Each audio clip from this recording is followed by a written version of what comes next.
Let's bury the idea that the purpose of the firm is merely to make money for the shareholder. Peter Drucker said purpose of the firm is to identify and serve a market, which is a much better definition for working professionals. Because if you put the cart before the horse and say, let's focus on profits and we'll deal with the product later, you start to have things like Boeing. You start to have things that start to go wrong. Welcome to Grounded, the Sustainable Business and Careers podcast, where we explore how professionals, especially those early in their careers, can shape their work to include making a positive impact on the planet.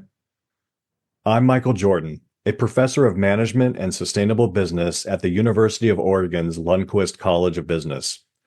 Grounded is an independent production informed by my work at the university, but not an official U of O program. This podcast is part of my personal mission to help the next generation of business leaders build meaningful careers and to show that the methods of good business are also the methods of sustainable progress. Each episode, I talk with leaders, innovators, and frontline staff, sharing ideas and insights you can use to shape your own path. Let's get started. There's a broader conversation going on that Derek Bach, the former president of Harvard, Anthony Crumman, the former dean of the Yale Law School, David Brooks, was saying the universities need to get back into the business of helping people develop a functioning philosophy for a meaningful life. Today's guest is someone who has spent his career developing leaders to understand business management as a calling, not just how business works, but why it matters. Andy Hoffman is a leading voice in sustainable enterprise and one of the most influential thinkers on how organizations respond to environmental and social changes. He is a professor of sustainable enterprise at the Ross School of Business at the University of Michigan, and he was recently named the 2025 MBA Professor of the Year by Poets and Quants. He earned his BS in chemical engineering from UMass Amherst, his master's in civil and environmental engineering from MIT, and his PhD from MIT's Sloan School of Management. Before entering academia, Andy worked in industry and at the U.S. Environmental Protection Agency, grounding his scholarship in real-world experience. Today, Andy and I talk about purpose, the purpose we find in our own work, the purpose of business school education, and the purpose of governments in shaping markets, among other things. We have become skill shops to make money, and that is a mistake for society. And I understand why people can look at it that way when it's so damn expensive, but we need to change this. And I'm trying to do my small piece. I was I was contemplating that idea of the skill shops sort of bias and wondering if you could say a little bit more about the kinds of curricula and culture that you wish business schools were focused more on to balance that out. Well, this is what a lot of the book is about, but Yeah. it's really it bringing in a mindset. I mean, when business schools were first proposed in the early 1900s, they said that they were going to teach people in the spirit of teaching doctors to serve society. And we really lost that mandate, and we need to get that back. And so, um, teaching students about their career as a calling is central. And that also involves teaching about, what is capitalism? What was its Mm-hmm. original ideas? How has it evolved? What are its multiple forms? A lot of our students just take capitalism as a given. In fact, many of them can't even define it. And Mm-hmm. yet surveys show that students, millennials and Gen Z, are disenchanted with capitalism, but they can't define it. And even in business schools, they can't define it. And I find that really problematic. And so we need to sort of teach students to understand they need to be stewards of the market. They need to understand that the market is a set of human-made institutions in service of humans, and they have a role in making sure it works properly, um, which has a whole host of things that start to tumble out of it. Mm-hmm. Let's bury the idea that the purpose of the firm is merely to make money for the shareholder.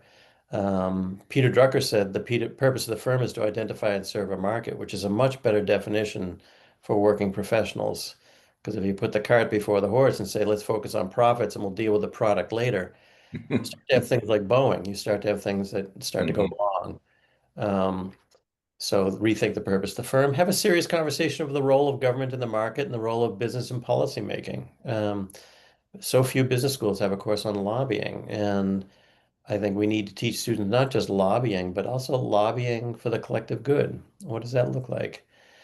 We need to stop teaching that efficiency is always good. Um, it may be efficient to move manufacturing overseas, but what about the community left behind that's destroyed by the closing of that auto plant?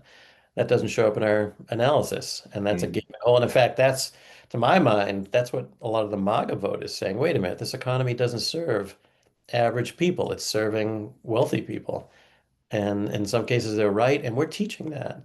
We teach that people are inherently selfish, driven by avarice and greed. We need to stop doing that. Um, I could go down the list, but mhm, there's a whole host of things that we need to stop teaching. There's a whole host of things that we need to start teaching. And my overarching thinking is management is a calling to serve society. I'm not saying the money isn't important, it is, but what is the legacy? What is the impact you want to have on society? I think there's a growing number of students that want that. And then teaching students to understand their role, what is the role of business in society? What is the role of the market in society?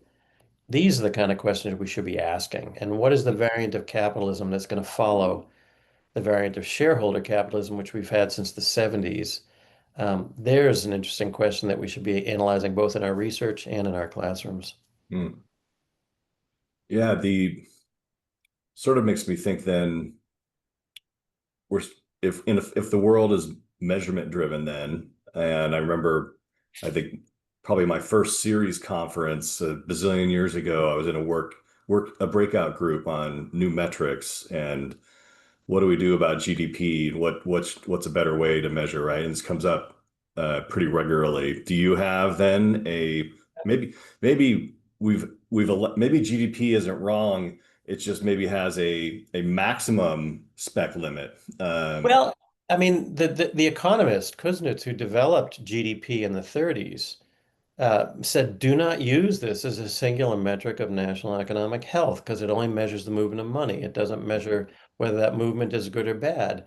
There are other metrics out there, a Gini coefficient. So the United States is number one in GDP. Go to USA. We're like 114 in the Gini coefficient. Mm, Social progress indicator, I think we're like number 28. Don't quote me on those numbers, but it's that magnitude. And so is that good? Well, yeah, we make a lot of money, but we're not sharing it and we're not living good lives. Um, and so are there other ways to structure an economy that start to consider some of the other metrics? Yes. Nicolas Sarkozy, when he was president of France, commissioned Joseph Stiglitz and Amartya Sen, two Nobel laureates in economics, to analyze GDP and say, where does it go wrong and what other things can we factor in here? And their report is a really interesting one. You know, um, GDP doesn't care whether you totally deplete your natural resources to boost the GDP right now and right. leave future generations with nothing. It doesn't care. Uh, if you are a couple and one of you wants to stay home to raise the children, GDP doesn't like that because you're not making money for the economy. There's so many things that GDP not only gets wrong, but steers us in the wrong direction. Mm. And um, and so bringing in other kinds of metrics alongside it are useful for calibrating.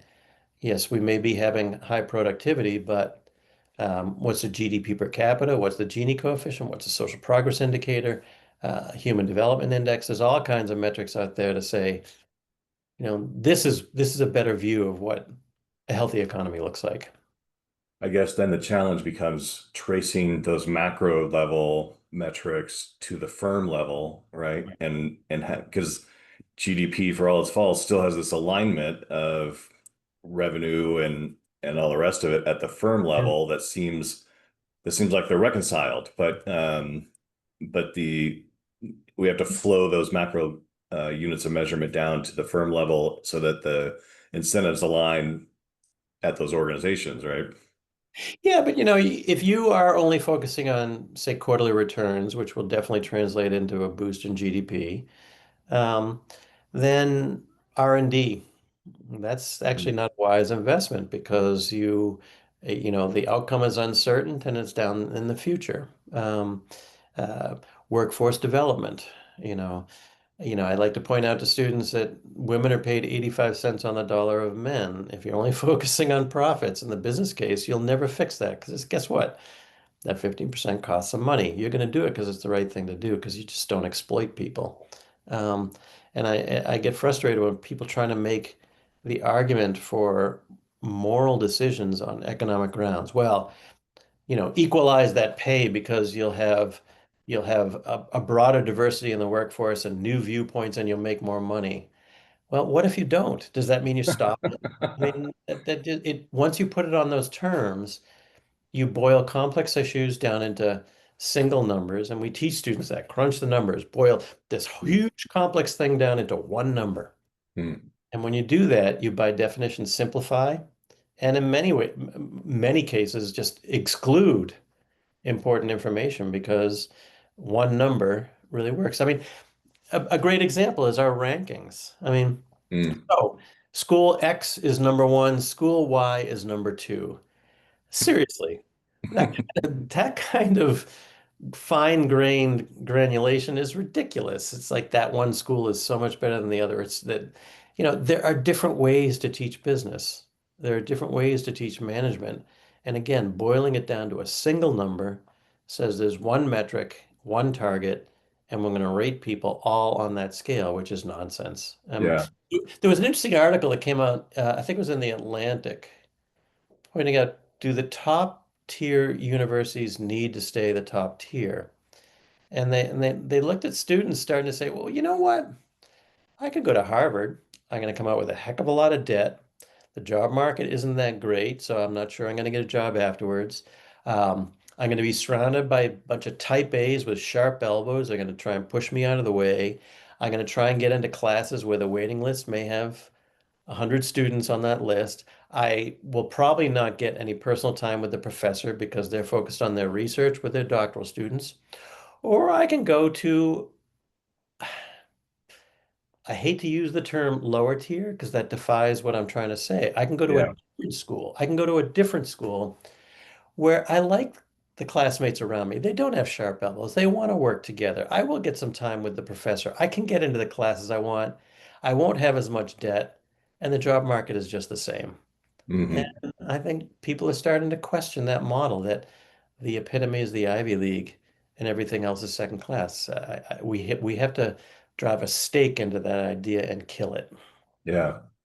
Yeah. I think you're describing something that's more of a portfolio of schools where you can find a fit, right? It's Yeah. not trying to make every school the same, teaching Yep. everything the same way, and then letting the market sort it out. It's about what's This, better.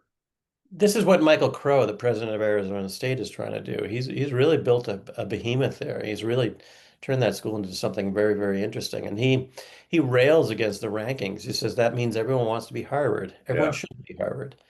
There should be a diversity. There should be heterogeneity in universities so you can say, this is the kind of person I want to be. I want to go to that school. David Brooks gave a talk at the Virtues of Vocations conference at Notre Dame 2 years ago. And he said something in it I just thought was really interesting. He said, there are some schools where you meet their graduates, they went there. And it's not just by the skills they've learned, but the worldview they have. And those are special schools. And he describes that what makes those different is what he calls a coherent moral culture. You're surrounded by this belief system that says this is what you're doing in the world, this is why you're here. And I would like to see more business schools create that Yeah. kind of diversity. So you meet someone who went to Ross or the University of Oregon, and you can say, I know they went there because they're a Yeah. special kind of person. Then people see that and go, I want that too. And Ironically, we instead kind of what we're trying to create are these type A masters of the universe that, of, which are quite obnoxious to be around. yeah. Ironically, we kind of teach that, right? Or at least some of us do about how to have a why for your business, Yeah. and the values of how that connects with your customers and that kind of true resonance between our why and our customers' why and why we're doing business together, right? And yet maybe we haven't applied that to our own business as a university, right? As a college Right. to say we're okay because the scary thing about saying why you're in business is you have to also say why what you're not there to do, and you might have to, and that might be mean turning things down and defining your purpose based on what you are doing, but what is not right, and making decisions about what you're not going to do or what you're not going to offer. You'd expect some religious-based schools, the Jesuit Mm. schools, Oh, Catholic yeah. schools, that would be more inclined to do this. And some of them do to some extent, but they're still cut of the same mold. Their faculty still come from the same schools. Their curriculum still reflect the broader curriculum. But I'd like to see that change. And even in universities, we as professors, typically we graduate from our PhD program and want to get the highest status school possible. And if you don't fit there, you're probably not going to get tenure.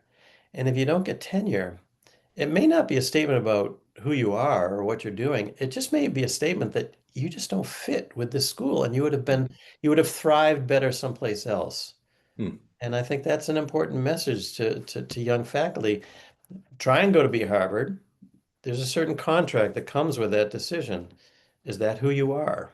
And Hmm. if it's not, don't go there just for the status. Yeah, to be sure.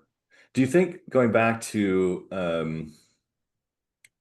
something you said made me wonder about, when you were talking about boiling down performance to single numbers and that sort of mentality, do you feel like students come into business school or to universities as undergrads more aspirational, and we kind of train it out of them because we feed into the need to develop skills for jobs? Yeah, categorically, yes. I think that even in business schools, students come in with a better sense of what business is and leave thinking it's only about the shareholder. Hmm. Think it's only about efficiency. It's interesting. I wrote an essay in the conversation on the idea of bringing character formation more centrally into business education. And there was a comment from someone that I just really liked. He said, "Look, I've been in business for 40 years. And it seems to me we're creating too many MBAs, which is an interesting observation. Hmm. And second, all they know how to do is make the system efficient, trim costs, often cutting to the bone. They don't really know how to build functioning organizations. And I worry about that. I think that we really boil things down to these simplified notions of what it means to run a company.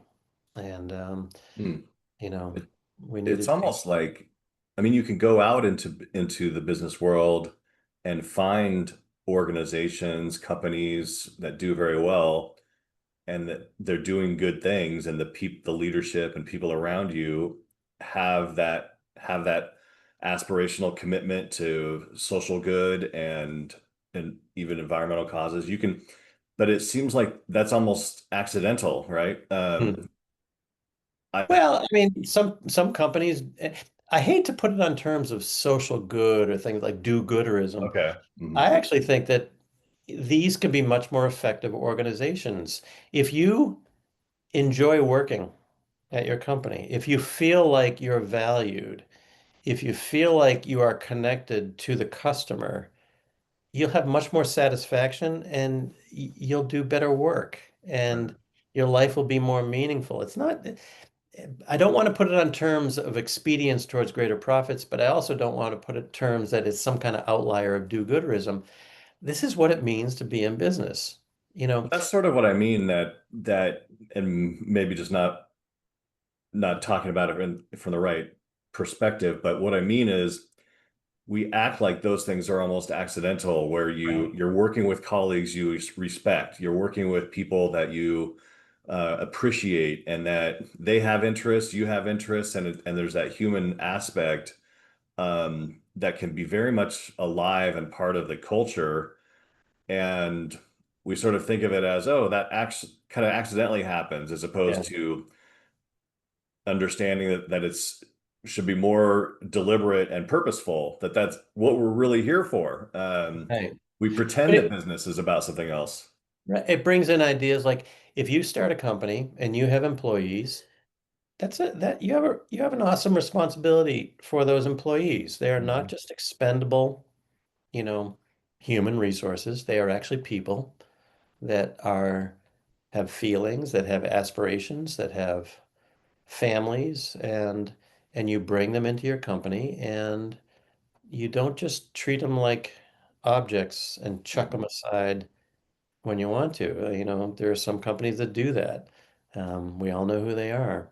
Um, Do you and feel like the and some of that is a very US kind of phenomenon, right?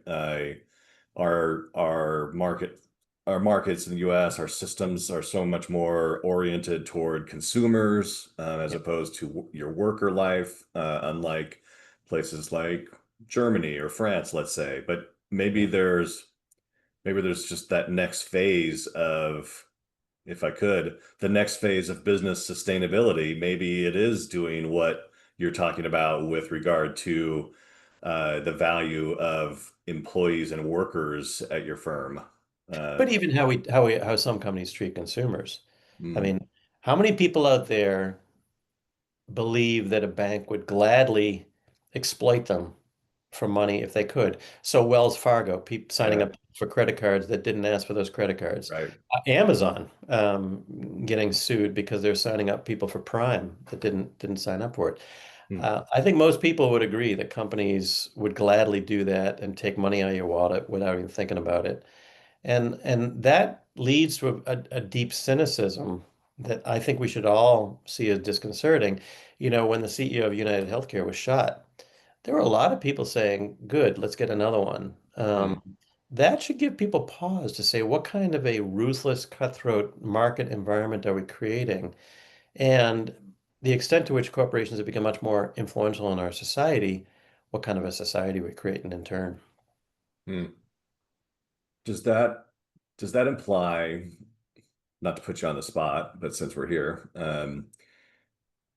do you, I don't know if this is a part of business governance that you focus on. I want to ask you about shareholder resolutions. Do you have favorites? If you could choose one or the other, would you rather have shareholders rise up about climate change disclosure or ratios of top leadership pay to kind of average pay? Like, do you have any favorite issues when it comes to shareholder activism? No, I wish that we had a stronger role of government in the market Hmm. to start to set some of these floors below which corporations won't go. Because the big danger of not just shareholder resolutions, but customer boycotts, employee protests, it's really putting corporations squarely into the political sphere. And they get tugged this way and that from the left, from the right. Companies start to become red or blue. Hmm. And in a way, they did it to themselves by stepping into the political sphere through their donations, through their lobbying. And certainly Citizens United opened the doors for them to do it more. And now it's really turning into a situation where we are determining social policy through economic action. And I know the term is out there, vote with your wallet, sure, but does that signal a policy failure that you have to vote with your wallet because the government decided not to set the standards for us? And that worries me, because if it just becomes who has the louder voice or who has the most money to leverage companies, is that going to lead to wise outcomes for a good society? I think it would be accidental at best. Hmm. It's interesting because I was going to ask you about the role of government in regulating markets and if that's a priori an indicator of market failure, or market blind spots, even where the market can't do something and so the government has to step in. And then I'm wondering what your thoughts are about where those areas are. Well, I think no serious scholar, no serious economist would say that a market free from government regulation will serve the public good. I just think that's nonsense. Um, the government sets the rules for the market. And then, and that's a representation of our values. You can't do insider trading. Some places you can. You can't bribe people. Some places you can. We've chosen not to. These are statements of who we are. Um, and so I think that the government has a role to play in establishing the rules of the game to make sure that things are fair, um, not just between companies, but for consumers. Anti-monopoly laws are really important, and how we define a monopoly has to be examined. I mean, certainly a manufacturing monopoly is pretty clear that's a monopoly, but what about a distribution monopoly? I'm thinking of Amazon. I mean, Mm. we don't define it that way. So the idea that government steps in because there's a market failure, the market failures happen by definition because markets left unattended run amok. They do. Mm. Um, Now, we could have a debate over that. Certainly, libertarians would be quite upset by my saying that. And some people on the right might say that as well, but let's have a conversation about it. Um, and Yeah. that's the whole point of my book is that we need to bring students in on this conversation and have a debate. You don't have to accept my view that government is necessary for a functioning market, but I will defend that view and let's have a debate and let's get someone else in who says, no, government gets in the way. Mm. Okay. Let's discuss it and let's analyze it Yeah.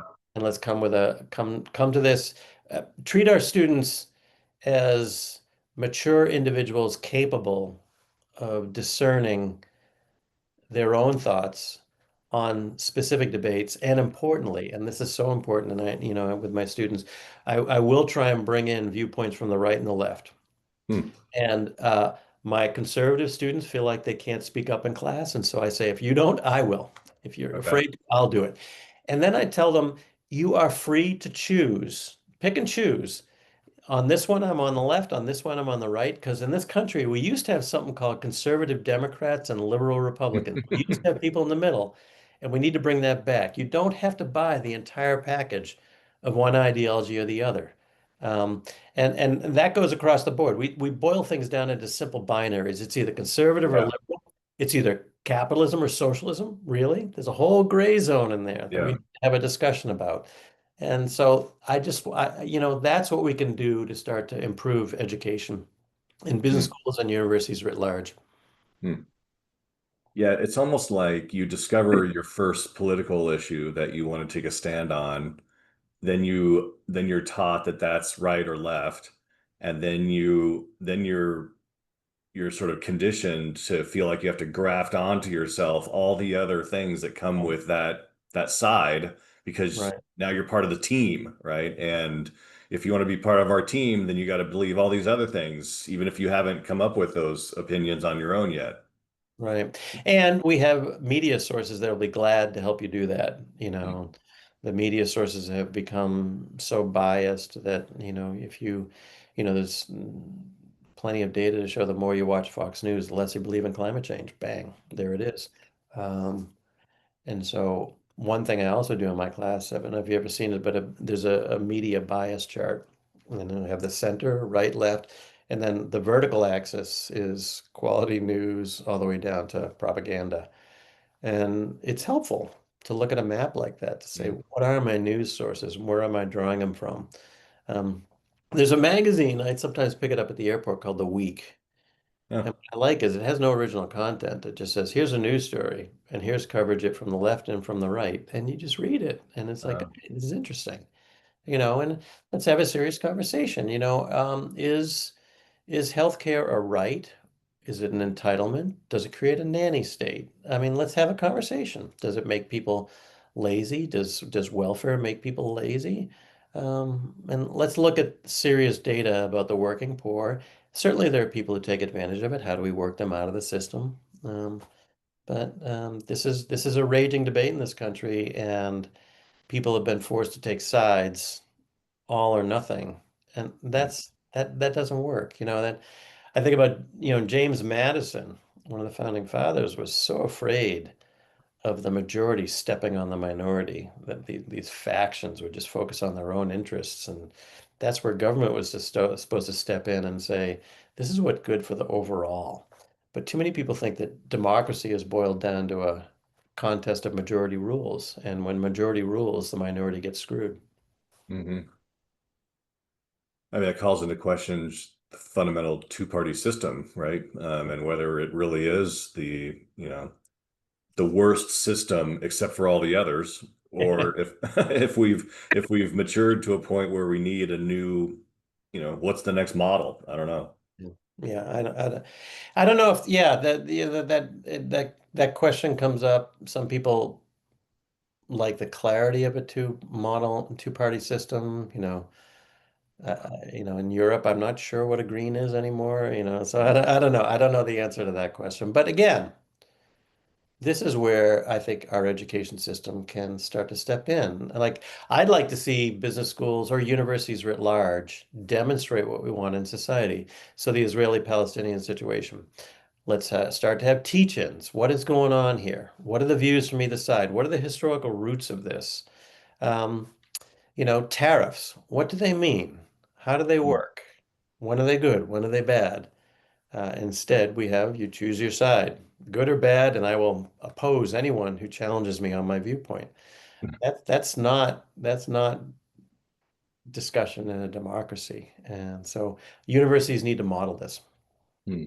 I kind of have a question as, you know, one of the newest faculty people, on the planet, right? I just started teaching, so I don't really know. I haven't asked this question of folks who run the university where I teach, but I'm just wondering, how does that happen logistically? This is maybe kind of a, I don't know, a baby question. I don't know, but to have a teach-in, is it something that faculty decide on their own? Is it the role of the dean to kind of say, there's a moment that we need to meet and we need to figure out how we're going to kind of interrupt our current programs to meet it? How does it work?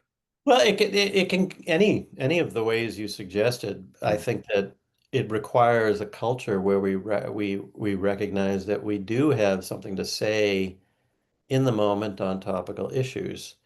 Um, we have expertise in the building, and it doesn't have to interrupt the Yeah. broader education. We did have a session here at Ross on tariffs when they first started to happen. Okay, Okay. this is what a tariff is. This is how it works. This is what it does. This is why they've been used in the past. This is why they were used. This is what we can expect to happen. And try and do it in a non-partisan way, just Hmm. to educate. These are the nuts and bolts of how it works. This is how they've used in the past. Um, I think that we have expertise in the building to do that. When I spent a year at Harvard, and they did have a panel discussion that was fascinating of experts on Palestine, experts on Israel, and it got tense at times, I'll bet. but it was respectful, and no punches were thrown, and I came away with my mind expanded. Because if we don't do that, where do students get their ideas? They get it from activists. They get it from people who have chosen a side. And we're not doing them a service by not filling in the gaps. There was a humorous, not so humorous news story, during the protest. A lot of people were saying from the river to the sea. And so people asked them, what river are you talking about? And the extent to which many people did not know. Or worse, did not know that that was really advocating for the eradication of the nation Yeah. of Israel. Not even knowing that. I mean, Yeah. come on. You don't Yeah. know that you're saying something outrageously offensive. Yeah. That's problematic. Yeah. And you're right, because if you don't have that simple context and background, you don't really understand the implications of what the protests, why, what, what lines the protests could cross, right? Right. So you at least have to just know the facts, be informed, be deliberate. And that happens on so many things. One of the classes I teach, and I have a course called Re-examining Capitalism, and one of them is on the personhood of the corporation. I'll open the class. How many people hate Citizens United? Everybody raises their hand. How many know the precedent that went behind it? Very few. Hmm. How many know that the idea of the personhood of the corporation actually emerged in the late 1800s and has been evolving ever since? You can't oppose or be angry about Citizens United without knowing the precedent and the foundations of that decision. Hmm. Well, Andy, I feel like I could talk to you all day. I just want to, but I want to say thank you for the conversation and for spending some time with me. And I think my students really appreciate the perspective of leaders in the field like yourself. And Thank you. just yeah, thank you so much for spending some time with me today. And looking forward to seeing what your next book is and what your next paper is, because you're certainly leading thought in business and in business education. So thank you. My pleasure. Thanks for setting this up, Michael.